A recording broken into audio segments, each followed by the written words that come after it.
Bom dia, sétimo ano, página 33 de nossa apostila de Geografia. Do extrativismo de minerais metálicos à indústria extrativista mineral. O extrativismo mineral consiste na exploração de vários recursos minerais do subsolo. A água mineral, o sal, o ouro, manganês, diamante, bauxita, minério de ferro, petróleo, cobre, cobalto, urânio, prata, entre tantos outros. Então, todos esses minerais que são extraídos do subsolo, eles são considerados produtos do extrativismo mineral. Boa parte dos objetos que são utilizados em nosso cotidiano são produzidos a partir desses minerais retirados da crosta terrestre. Esse tipo de exploração causa alterações no ambiente onde é minerado e tem como finalidade tanto o uso direto quanto o uso indireto. Vamos ver agora o que significa esse uso direto e indireto. O uso é considerado direto quando, como no caso da água mineral, o produto mineral extraído é utilizado em sua forma natural. E o outro uso é considerado indireto quando acontece com a maioria dos minerais, o produto extraído é encaminhado para uma indústria que o transformarão para originar outros produtos de maior valor agregado. Além disso, a tecnologia de extração também pode ser classificada em simples ou complexa. Então, esse uso direto é quando eu pego ele diretamente da natureza e uso da forma natural, como a água mineral. Eu pego lá e consumo. Agora, por exemplo, o ferro. Eu vou extrair o ferro lá da mina, mas eu vou transformar ele numa estrutura para montar uma mesa, por exemplo. Então, a partir do momento que ele passou pela indústria e foi transformado, ele passa a fazer parte desse uso indireto dos minerais. O extrativismo mineral é responsável em grande parte pela degradação da natureza, mas também pela sustentação do desenvolvimento econômico, do crescimento industrial e do progresso do bem-estar social. Assim, ele é sem dúvida uma das mais importantes atividades do mundo atual. Então, tem seu lado positivo e seu lado negativo. Ele pode ser prejudicial ao meio ambiente pelo fato dele ser altamente poluente. Os minérios, que são utilizados, eles são poluentes ao rio, solo do lugar. Mas, em contrapartida, é uma atividade que desenvolve a economia. Então, vai gerar emprego, vai gerar dinheiro, vai gerar crescimento e desenvolvimento. Além disso, a história da ocupação do território brasileiro também está relacionada à busca de minerais metálicos. No período colonial, a mineração do ouro em Minas Gerais e em áreas onde se encontram os estados de Mato Grosso e Goiás marcou o início dessa atividade no país. Atualmente, como é possível observar no mapa a seguir, essa atividade é praticada em várias regiões do país pela extração de diversos minerais. Nós vamos observar isso no mapa mais para frente. Mas esse histórico de extrativismo mineral não é de hoje que ocorre. Desde o período colonial, quando Portugal explorava as riquezas que foram encontradas em Minas Gerais, ouro e diamante, esse trabalho já começou a se desenvolver no nosso país. É importante destacar que o início da atividade de extração mineral no Brasil era manual e utilizava de técnicas rústicas para a obtenção principalmente do ouro e de pedras preciosas. Atualmente, a extração mecanizada predomina nesse setor da economia e é realizada por grandes empresas nacionais e multinacionais. Tudo, foi influenciado pelo desenvolvimento tecnológico.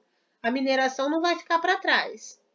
Hoje também se tem máquinas que facilitam essa mineração, que detectam certos minerais no solo, o transporte desses minerais.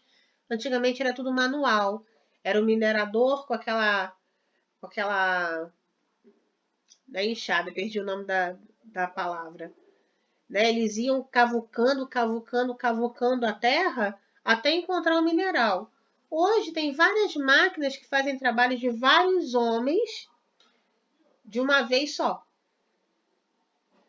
Até o ano de 1934, não havia no Brasil uma política clara de exploração dos minerais, que só ocorreu após a Constituição de 1934, a qual determinou que o subsolo brasileiro era propriedade do Estado e priorizou a atuação de empresas nacionais na mineração.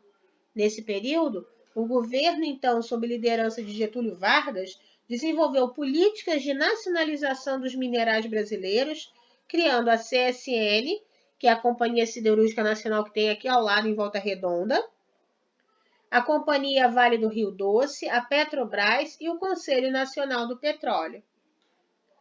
Nos governos sucessores, houve uma abertura dos interesses estrangeiros. O processo de extração e a transformação mineral se intensificou e passou a atender cada vez mais o mercado externo. O governo, então, firmou um acordo com os Estados Unidos da América, o qual permitiu à Força Aérea Americana realizar um levantamento parcial mineralógico do subsolo brasileiro, o que, de certa forma, colocou o Brasil em uma situação de subordinação, ao permitir que outra nação domine informações estratégicas sobre uma das mais importantes riquezas do país. Então, como o Brasil não tinha condições de fazer tal atividade, permitiu que os Estados Unidos fizesse. Só que, ao mesmo tempo, fazendo isso, o Brasil vai descobrir onde tem certos minerais? Sim. Mas, ao mesmo tempo, falou ali que ele vai ficar subordinado aos Estados Unidos. É como se ele ficasse devendo alguma coisa.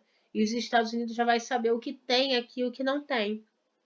Então, para uma nação, seria o ideal é que ela fizesse o desenvolvimento dessas técnicas, ela fizesse esse trabalho e não contratasse estrangeiros para que fizesse isso.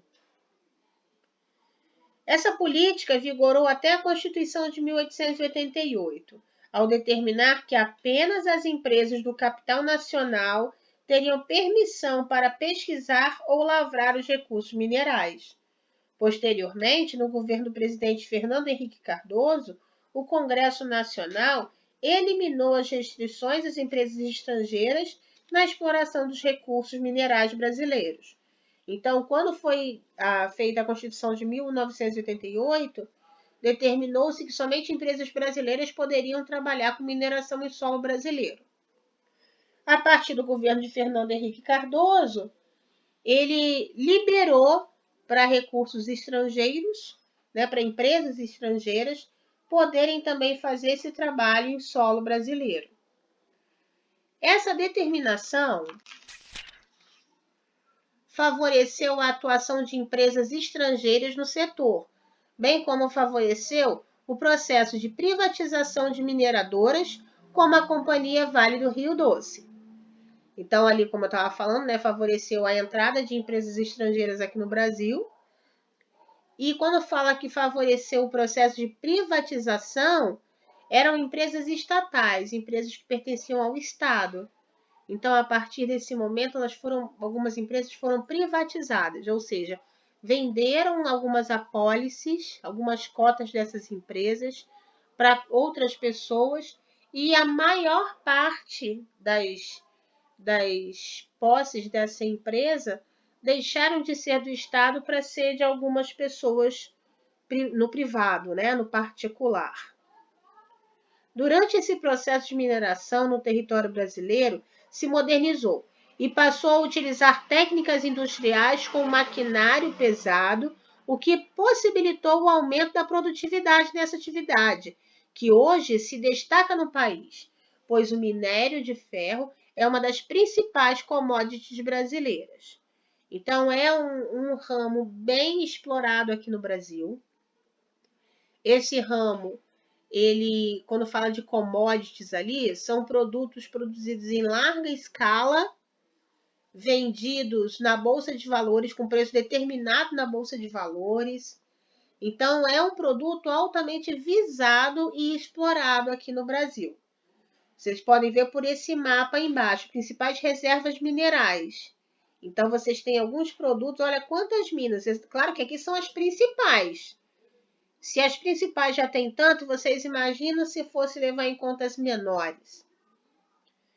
Então, vocês têm aí no final da 34 o exercício 7 e lá na 35 o exercício 8 e 9 para responderem. Produção mineral e os grandes projetos minerais brasileiros. O Brasil é um grande produtor de minerais metálicos e não metálicos. Está entre os maiores produtores do mundo de minério de ferro e manganês, minerais básicos para a obtenção do aço. Também se destaca na produção de bauxita, utilizada na produção do alumínio, do nióbio, utilizado na fabricação de ligas metálicas de fios supercondutores, entre outros, como o cobre, o ouro, o estanho e o níquel. O minério de ferro é o mais abundante no país. Então, dentre todos esses minerais, o que mais tem é o minério de ferro, com reservas estimadas em 190 milhões de toneladas, o que representa 11,9% das reservas mundiais. Então, você imagina que de todas as reservas de minério de ferro do mundo, de 100%, 11,9% ficam aqui no Brasil. Apesar de eu olhar assim, mas esse número não é tão grande, mas pense em quantos países nós temos no mundo. Se fosse dividir, a cota seria bem menor do que isso. Então, é um número bem representativo de minas e de minérios de ferro explorados aqui no Brasil. Segundo o Anuário Mineral Brasileiro, os estados com maior produção desse importante mineral são Minas Gerais, Pará e Mato Grosso do Sul. A produção brasileira de minério de ferro em 2016 atingiu 559 milhões de toneladas. Essa produção visa não apenas abastecer o mercado interno, mas também a exportação. Os países que mais compram minério de ferro brasileiro são a China, o Japão, Coreia do Sul, Holanda e aí repetir o Japão de novo. Para aumentar a competitividade do minério de ferro brasileiro frente aos concorrentes, é necessário aumentar a eficiência da produção através de investimentos em ferrovias e portos. Então, ainda o Brasil carrega um certo problema de desenvolvimento. Ainda não é comparável a alguns países. Então, temos minerais, bastante minerais no Brasil. Mas para que essa exploração seja mais feita de forma mais eficaz, é necessário que alguns setores melhorem, como, por exemplo, as ferrovias, porque os minérios são transportados principalmente por trens, porque geralmente são extraídos em grande quantidade, né? Como aqui a gente vê, aqui em Mendes, passa o trem com minério de ferro o dia inteiro. Imagina a quantidade de minério de ferro que é explorado. E essas ferrovias, muitas das vezes, levam para os portos, e os portos carregam os navios e levam esses minérios para outro lugar. Então, a estrutura de transporte ela tem que ser bem estruturada para atender adequadamente a demanda. Aí embaixo vocês têm um outro mapa com os principais países de destino das exportações brasileiras. Então, esse minério que sai do Brasil vai principalmente para que países? Não que vá só para esses, mas esses são os principais. Ok? Quadrilátero ferrífero. Vamos entender o que é isso. Localizado no estado de Minas Gerais, o quadrilátero ferrífero é historicamente uma importante área de produção mineral no Brasil. Sua exploração começou durante o ciclo do ouro, no século XVII, e permanece ainda hoje com a mineração de minerais como ferro, bauxita, manganês, níquel, ouro e estanho. Há também nessa região reservas de urânio que ainda não foram exploradas. A mineradora Vale é a principal empresa responsável pela produção de minérios nessa região do país. Então, temos aí no mapa uma parte do estado de Minas Gerais, mostrando esse quadrilátero ferrífero. Por que o nome quadrilátero? Quadrilátero é uma figura de 4 lados. Então, você vê que eles uniram as 4 cidades principais e formou uma figura de 4 lados. Por isso, recebeu esse nome de quadrilátero. No quadrilátero ferrífero, destacam-se duas áreas de mineração.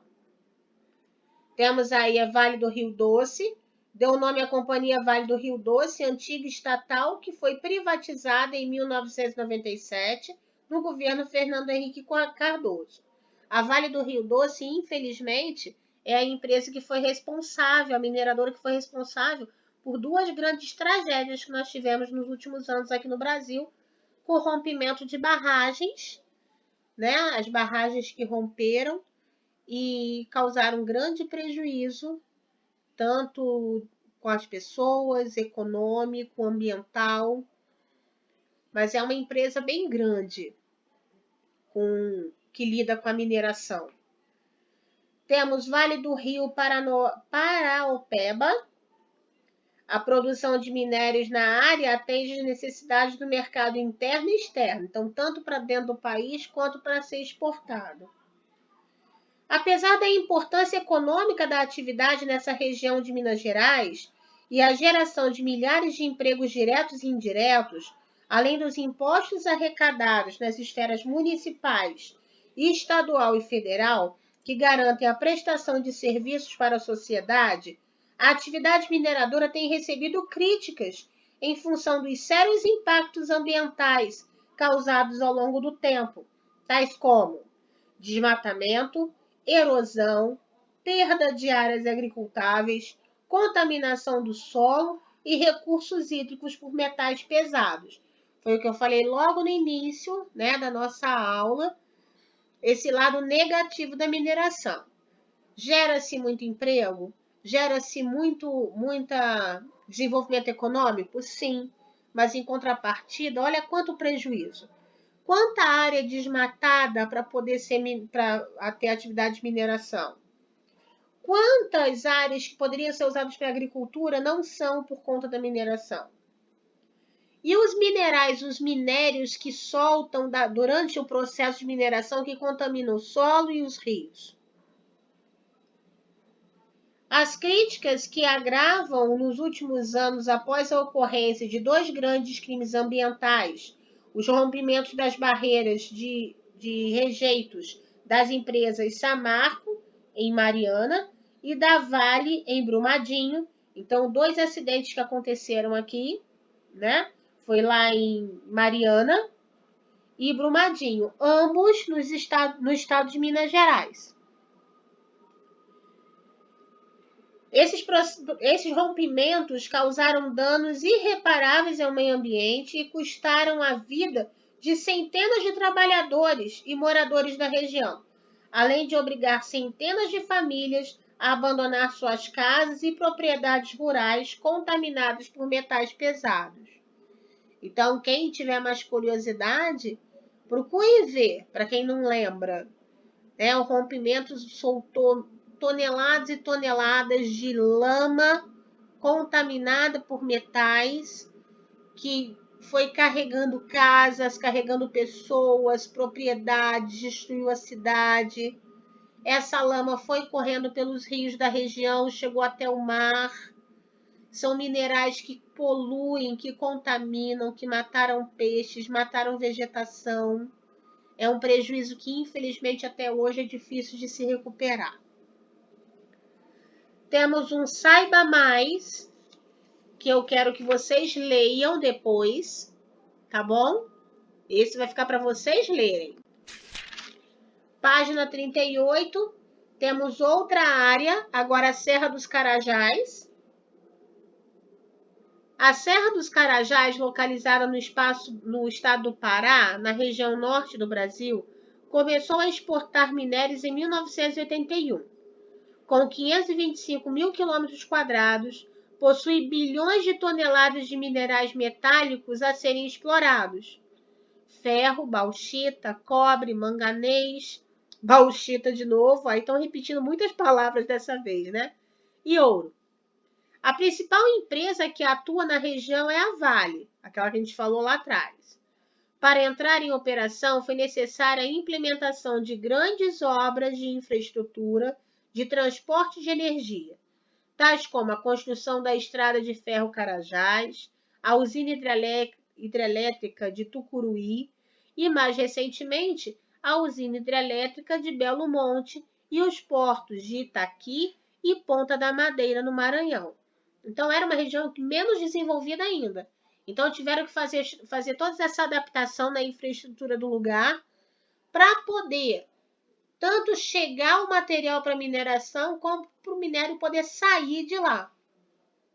A maior parte da produção é voltada para o mercado externo, com destaque para os mercados chinês, japonês e europeu. Além dessas duas áreas importantes para a mineração no Brasil, podemos destacar os seguintes projetos. Então, eu falei aqui de duas áreas, que era o quadrilátero ferrífero em Minas Gerais e a Serra do Carajás, no estado do Pará. Além disso, temos também o maciço do Urucum, localizado no Pantanal Mato-Grossense, pela extração de manganês, a Serra Pelada, no Pará, pela produção de ouro, a Serra do Navio, no Amapá, pela extração de manganês.